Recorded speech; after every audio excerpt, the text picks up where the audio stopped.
Vous qui êtes en recherche d'une solution pour l'école à la maison et qui faites face à des refus, nous avons une solution pour vous. Et je vous l'offre dès maintenant. Il vous suffit de vous rapprocher d'une école hors contrat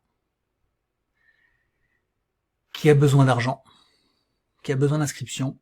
Vous allez voir la directeur ou la directrice et vous lui dites la chose suivante. J'accepte de mettre votre enfant chez vous, je l'inscris chez vous, mais mon enfant est très malade, il a des phobies scolaires et la plupart du temps il est possible et même probable qu'il ne vienne pas beaucoup à l'école.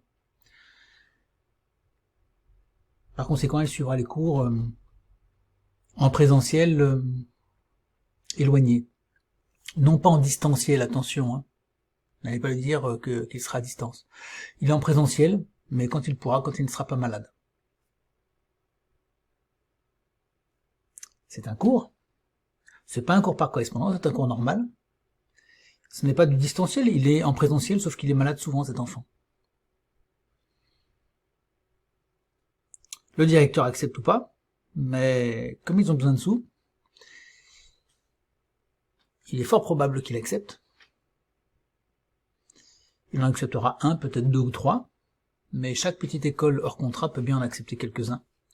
Et ça pourrait vous bénéficier. Voilà. Alors bien sûr, vous allez dire, je comprends pas ce que vous me racontez là. Écoutez, c'est assez simple. Le droit prévoit que vous ne pouvez plus faire l'école à la maison. Vous pouvez, c'est ce que j'ai toujours dit, hein, ils ne peuvent pas le supprimer, ils l'ont pas interdit, mais ils l'ont limité de telle manière que, de facto, ils l'empêchent. En revanche, quand vous vous placez sur le plan médical, ça n'a plus rien à voir. Il n'y a plus de question de distance. Il n'y a plus de cours par correspondance. Il n'y a plus donc toute cette législation qui a été créée. Vous êtes sur le plan médical, ce qui n'a rien à voir. Vous avez à simplement justifier. Éventuellement, on va vous demander des documents. Bah oui, vous allez voir un médecin, vous dites voilà, il fait de l'hyperphobie scolaire ou ce que vous voulez. Bon, alors écoutez, je suis allé voir sur internet, donc vous trouvez très facilement les maladies qui font que l'enfant ne peut pas aller à l'école. Bon, il a des poux, il a des lentes, il a de la conjonctivite, il a une angine, fièvre, grippe, bien sûr. Il a le Covid, il a des otites, il a une otite. Il a une gastro, évidemment. Il a une... qu'est-ce qu'il peut y avoir d'autre? Bah, il y en a d'autres comme ça, hein, qui font que l'enfant il est contagieux. Donc, coqueluche. Voilà, vous pouvez regarder sur Internet, hein, les maladies qui bannissent l'enfant de l'école, si je puis dire. Tenez, je vous les mets à l'écran. Vous avez la liste ici. Alors, pour toutes ces maladies qui sont contagieuses, vous devez fournir un certificat médical. Et bien sûr, votre enfant ne va pas à l'école puisque c'est contagieux. Mais notez bien que s'il ne s'agit pas d'une maladie contagieuse, s'il ne s'agit pas d'une maladie qui figure dans cette liste, à ce moment-là, il n'y a pas de document à fournir. Si votre enfant s'est foulé une jambe, un pied, ou s'il n'est pas bien, il a vomi le matin, ou il y a un problème de ce genre, il doit aller voir sa grand-mère, bah, vous n'avez pas de certificat à fournir. D'accord? Donc, vous fournissez un document s'il y a risque de contagion et l'un dans l'autre, qu'il s'agisse d'une maladie contagieuse avec document ou d'un incident qui ne mérite pas de document, vous avez là des raisons justifiées de ne pas mettre l'enfant à l'école. Je précise que vous pouvez ne pas mettre l'enfant à l'école pour raison injustifiée durant 3 demi-journées. C'est-à-dire qu'au cours de la 4e demi-journée, vous serez signalé à l'académie. D'accord? Donc vous ne justifiez pas, vous avez oublié de justifier, vous n'avez rien dit, vous n'avez pas fourni de documents. 3 demi-journées, 1 jour et demi. D'accord? Autant que possible, fournissez à chaque fois, à l'avance, un argument. Avec ou sans document. Avec document si c'est contagieux. Si c'est pas contagieux, pas de document. Vous dites simplement, à l'école, mon enfant va voir sa grand-mère, c'est justifié, vous n'avez pas à le prouver ni à le démontrer. Vous êtes autorisé, c'est justifié. Bon, alors il est certain qu'au bout d'un moment, l'école va peut-être être gênée et vous faire savoir que l'académie exige un peu plus d'informations sur ses justifications. Donc à ce moment-là, eh bien vous écrirez peut-être mon enfant va voir sa grand-mère ou mon enfant s'est foulé le pied. Vous l'écrivez par email. Normalement, ça suffit. Et ça suffit même de manière formelle, légalement. On verra que si cela ne suffit pas, s'il y a une décision contraire prise contre vous, on pourra, grâce à la formation FAGE, contester des décisions, puisqu'il y a des recours qui sont possibles que nous vous présentons. Bon, donc, concernant les maladies, si elles sont contagieuses, vous présentez un document. Si elles ne sont pas contagieuses, pas d'obligation de fournir un document particulier. Je reviens sur ces 3 demi-journées sans justification. Ça vous fait 15 jours dans l'année. Puisqu'il y a 3 demi-journées, ça fait 1 jour et demi. Il y a 10 mois, ça fait 15 jours. Donc, 15 jours sur 144, 15 jours c'est à considérer. Alors comment est-ce qu'on s'y prend? Donc tout à l'heure j'ai parlé de la grand-mère. Il faut que la grand-mère soit mourante ou se sente très mal. On va voir la grand-mère qui est vraiment qui est vraiment malade, quoi. Parce que sinon on vous dira l'enfant il ira pendant le week-end. Mais il peut y avoir aussi la panne de voiture quand vous revenez de vacances ou de week-end. Le lundi matin, il ne va pas à l'école, c'est une demi-journée. C'est justifié, peut-être pas suffisamment, selon l'école, mais vous avez le droit d'avoir 3 demi-journées non justifiées correctement, sous-entendu. Bon, c'est une panne. Vous avez aussi les déplacements au tribunal. Vous allez au tribunal, vous avez éventuellement un document, mais vous n'êtes pas obligé de le montrer. Vous devez aller au tribunal. C'est un argument que vous pouvez utiliser le vendredi après-midi, ou le jeudi matin. Vous avez une séance au tribunal, vous devez partir toute la journée parce que on ne sait jamais quand est-ce qu'on passe. On est convoqué à 9h et puis on passe à 14h ou à 11h. En fouillant un peu, on trouve d'autres choses. Par exemple, les maladies d'un parent et non plus de l'enfant. Maladie contagieuse d'un parent. L'enfant ne va pas à l'école. Vous avez également les réunions de famille, réunions solennelles, mariage, enterrement. Voire les fêtes religieuses. Donc vous avez une journée spéciale qui vous est accordée parce qu'il y a une fête religieuse. Ça existe dans toutes les religions. On peut avoir aussi le fait de devoir se déplacer à l'autre bout du pays parce que le parent va peut-être être muté ou avoir un nouveau poste à l'autre bout du pays, donc il faut emmener l'enfant. On va voir la nouvelle maison, éventuellement on pense à déménager, oui, c'est une chose qui est possible. Il y a des rendez-vous médicaux, chez le dentiste, chez l'ophtalmo, pas besoin de présenter un justificatif. Vous dites simplement, rendez-vous chez le dentiste, aujourd'hui. Ça vaudra pour une demi-journée, parce qu'il n'est pas toute la journée, là. Voilà, et puis vous pouvez gratter sur les départs en vacances. Avec les congés, on peut s'arranger. Un départ un petit peu plus tôt parce que il y a beaucoup de bouchons sur la route, qu'il y a un risque de canicule, vous ne voulez pas que votre enfant soit déshydraté dans la voiture, c'est un peu dangereux, ou alors autre chose, hein. Il y a des grèves, il y a des incidents nationaux, il y a des problèmes, il y a des troubles graves, ou vous voulez un billet de train un peu plus économique. Bon, ce sont des choses qui peuvent passer, hein, on arrive à justifier avec ce genre d'argument. Voilà, vous avez plein de cas comme ça, dont vous pouvez parler, et qui satisferont. Tantôt ils seront considérés comme justifiés, tantôt ils seront considérés comme non justifiés. Vous amenez les documents en fonction de la demande, mais ça fonctionne, ça passe. Voilà comment vous pouvez vous servir de ces journées d'absence justifiées ou non justifiées.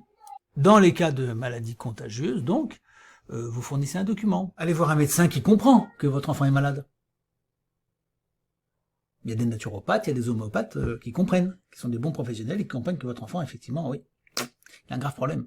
Ou alors une phobie scolaire telle que l'enfant ne peut pas, il est très mal, il peut absolument pas aller à l'établissement. Dans ce cas-là, vous ressortez avec un document. Il faut que vous trouviez, bien sûr, un professionnel qui vous fasse un document. Donc vous avez un document. Bon, ça commence par exemple par la coqueluche. Voilà. Et puis, pas de chance, 10 jours plus tard, il a chopé une gastro, quoi, hein. Il ne pourra toujours pas venir. Bon, etc., etc. De temps en temps, vous pouvez peut-être mettre l'enfant quand même à l'école. une présence, un jour, 2 jours. C'est à vous de voir. Ça, c'est vous qui voyez. Peut-être qu'il peut y avoir une sortie scolaire, il va en sortie scolaire, c'est comme de la présence à l'école. Bon, il faut tenir 144 jours. Officiellement, c'est la durée de l'école annuelle. Mais, comme le dit ma femme, en réalité, si on fait le compte, c'est une centaine de jours, puisqu'il y a des grèves, il y a des sorties, il y a ceci, il y a cela. En fait, c'est une vingtaine de semaines sur les 28, une vingtaine de semaines où vous avez à manœuvrer. Vous n'allez pas empoisonner votre enfant pour qu'il soit malade, hein, ça serait pas bien, surtout pas. Mais pendant une centaine de jours, 20 semaines, l'enfant, il est décidément pas bien. C'est un souffreteux cet enfant, il a toujours souffert, c'est terrible, c'est terrible. J'ajoute en passant qu'il y a la question des vaccins aussi. Dans certaines écoles, ils exigent que votre enfant soit vacciné. Vous connaissez les parades à ce sujet, je suppose que vous vous en souvenez, puisque je les ai déjà exposés sur le site de l'école à la maison. Vous aviez tous les éléments pour vous permettre d'éviter la vaccination, redoutable et redoutée, et qui a bien montré ses effets secondaires catastrophiques. Bon, donc ça, sur l'école à la maison, on en a déjà parlé. L'histoire du carnet de vaccination, etc. Vous vous souvenez, vous retrouvez sur le site de l'école à la maison tous les éléments, on peut en reparler si besoin est. Et puis, par ailleurs, il y a un autre élément, il y a le fait que l'école maintenant prend tous les dyslexiques, dyspraxiques, dysécoliques, tout ce que vous voulez, les phobies aussi, beaucoup, les phobies quand elles sont légères et qu'elles sont pas lourdes, l'école prétend les assumer. Hein. Elle n'a aucun savoir-faire dans ce domaine, mais enfin bon, c'est plutôt elle qui les rend dyslexique. D'ailleurs, je vous l'ai déjà longuement expliqué. Vous regarderez les articles sur dyslexie et pourquoi il y a de la dyslexie dans les écoles publiques et dans l'école, la très bonne école privée qui se trouve en face dans la même rue, il y a 0 dyslexique. Vous voyez, bon, donc comme si les enfants étaient différents en leur nature profonde. Hein. Ils sont différents. Quand ils sont dans les écoles privées hors contrat, ils sont plus dyslexiques, mais à l'école publique, ils le sont. Donc il y a peut-être des questions à se poser sur les méthodes utilisées à l'école et pourquoi est-ce qu'il y a tant de dyslexie. Bon. Donc il y en a d'authentiques, je l'ai déjà dit, je ne vais pas revenir sur ce sujet que j'ai largement abordé et je vous ai donné beaucoup de pistes pour comprendre d'où pouvait venir cette dyslexie. D'ailleurs les vaccins, parlons-en, sont à l'origine de bien des maux, beaucoup de troubles, etc. Mais je pense, et je suis même absolument certain que la majeure partie des dyslexies et tout ce qui est dys proviennent de l'école où votre enfant va, parce que son cerveau n'est pas entretenu correctement, les méthodes ne sont pas les bonnes et troublent profondément l'enfant. Voilà. La télévision joue aussi un rôle malheureux, les jeux vidéo, il y a beaucoup de choses aussi. Donc l'absence de lecture, l'absence d'écriture, etc. Tout ça nuit beaucoup à l'enfant. Bon, et ça c'est le sujet de l'école à la maison, je n'y reviens pas. En tout cas, sachez que ces dyslexie et autres ne peuvent pas être des arguments opposables à l'école. Vous pouvez pas dire je mets pas mon enfant aujourd'hui à l'école parce que mon fils est dyslexique. Ça marchera pas. On viendra le chercher. D'accord? Vous ferez des ennuis. Alors ayez toujours une relation avec le directeur d'école. Il a besoin de ces documents. Vous lui envoyez. Hein, soyez souple avec lui parce qu'il faut que ça se passe bien avec lui. Et probablement que lui-même sera peut-être en lutte avec certains enseignants qui vont lui dire moi cet enfant je le vois pas, je veux absolument qu'on le voie et donc il faut pas avoir des problèmes avec le directeur. En l'occurrence, s'il y a un accord avec vous, c'est plutôt votre allié. Donc facilitez-lui la tâche et fournissez-lui les documents dont il a besoin pour justifier de l'absence de votre enfant. Ok, alors bien sûr, tout cela, il vaut mieux préparer le terrain lors de l'inscription de l'enfant, en début d'année. Vous expliquez au directeur que votre enfant est souffreteux, qu'il a, c'est un prématuré par exemple, il a un système immunitaire déficient, qu'il est sujet sans cesse à des difficultés de ce genre, et vous l'inscrivez sur la fiche santé également en début d'année. Vous mettez bien l'enfant a des déficiences immunitaires et que par conséquent il est souvent malade. Ça évitera d'avoir à rattraper le train en marche et de devoir vous justifier oralement trop souvent. L'établissement sera avisé à l'avance, donc s'attendra à ces multiples déclarations que vous ferez d'absence. Je suis désolé de vous dire tout ça parce que l'idée nous vient comme ça rapidement et c'est pas le principal sujet sur lequel je travaille maintenant car nous avons décidé, nous, de passer à l'étage supérieur. Nous n'allons pas continuer à nous battre pendant 107 ans avec des petites administrations qui ne décident simplement que de vous embêter. Maintenant, nous attaquons l'État. Donc, nous mettons en place des outils pour passer à l'étage supérieur et nous battre à haut niveau et non plus à ce niveau des académies, etc. Mais, pour l'instant, le fait de changer de sphère ou passer sur le plan médical vous exonère complètement d'avoir à faire une déclaration, une demande d'autorisation, etc. Vous sortez de ce problème. C'est un enfant qui va à l'école. Mon enfant, il est inscrit en présentiel. Il est inscrit à l'école. Ça n'a rien à voir avec l'école à la maison. Vous n'en parlez d'ailleurs même pas. Vous ne dites jamais le mot distanciel, jamais le mot instruction en famille, jamais le mot école à la maison. Jamais, jamais, jamais. C'est fini. Il faut même pas que ça leur vienne à l'esprit. Mon enfant est malade. Donc il travaille ses cours dans son lit. D'accord ? Voilà, simplement le cours lui passe... le cours, l'établissement lui passe ses cours. C'est les copains qui lui mènent ses cours, ou c'est l'établissement qui lui envoie ses cours, ses devoirs. Il les fait à la maison, puisque le pauvre, il est malade. La pauvre petite, elle est pas bien, elle est à la maison, elle est en phobie. D'accord ? Vous échappez complètement au problème. Alors, comme ceci, j'ai commencé par vous le dire, là, il y a plusieurs personnes qui m'ont écrit, donc je l'ai envoyé comme ça. Et puis, j'ai peur que ça, quand même, ça filtre un petit peu aux oreilles de l'administration. Ça va même aller très très vite, je pense. J'ai donc décidé de vous le faire de cette manière-ci, à la fin du webinaire que vous venez de voir. Je profite de cet instant pour vous dire qu'il y a 3 voies maintenant pour faire l'école à la maison. La première voie, c'est le truc que je viens de vous donner, qui vaut ce qu'il vaut. Il faut payer une inscription, c'est pas facile, il faut jongler avec l'école, le directeur, un médecin. Bon, c'est pas évident, hein. Il y a quand même pas mal de choses à faire et une certaine pression. La deuxième voie, c'est ce dont on a parlé dans le webinaire que vous venez de voir, et cette voie est absolument formidable. Elle est au chapitre des répliques, donc j'en reparle pas. Dans les répliques, il y a moyen de contrecarrer la décision négative par rapport à un rapport et ces mesures que décide l'administration à votre rencontre. Bon. Donc là, il y a des répliques et qui sont très efficaces, que nous avons faites, établies avec des très bons spécialistes, des gens qui font ça tout le temps, tous les jours, pour des centaines de personnes, dans le domaine de l'éducation nationale ou dans d'autres. Le troisième chapitre que nous avons beaucoup développé depuis plusieurs années, eh bien, c'est partir.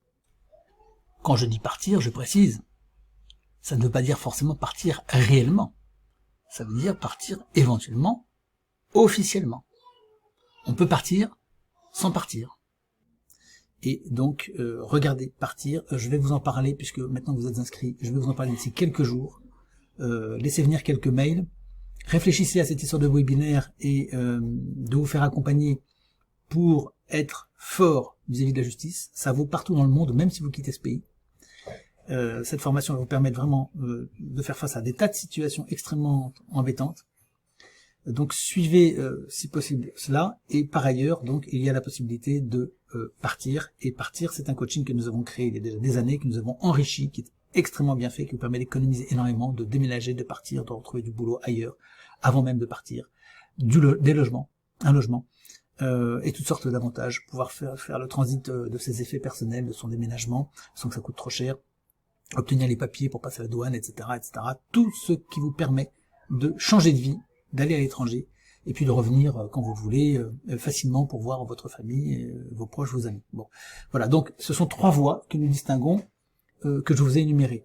Donc cette formation face au juge, ce recours d'inscrire un enfant dans une école en présentiel, attention, je précise bien présentiel, ne dites plus jamais distanciel, et donc partir. Voilà les 3 voies que nous distinguons. Nous enrichirons, j'espère, notre offre au fur et à mesure que nous avançons dans notre combat, et j'espère aussi que nous allons réussir à abolir l'interdiction, la simili-interdiction de l'école à la maison, qui est déguisée, en fait, en restreignant au maximum. Nous allons supprimer ça. Ça, c'est une lutte à part entière qui prendra certainement des années et des années, quoique la situation soit de plus en plus tendue et fragile pour les pays d'Occident. Nous travaillons aussi sur ce plan-là, c'est tout un travail, et c'est la raison pour laquelle nous sommes dégagés de l'activité de l'école à la maison.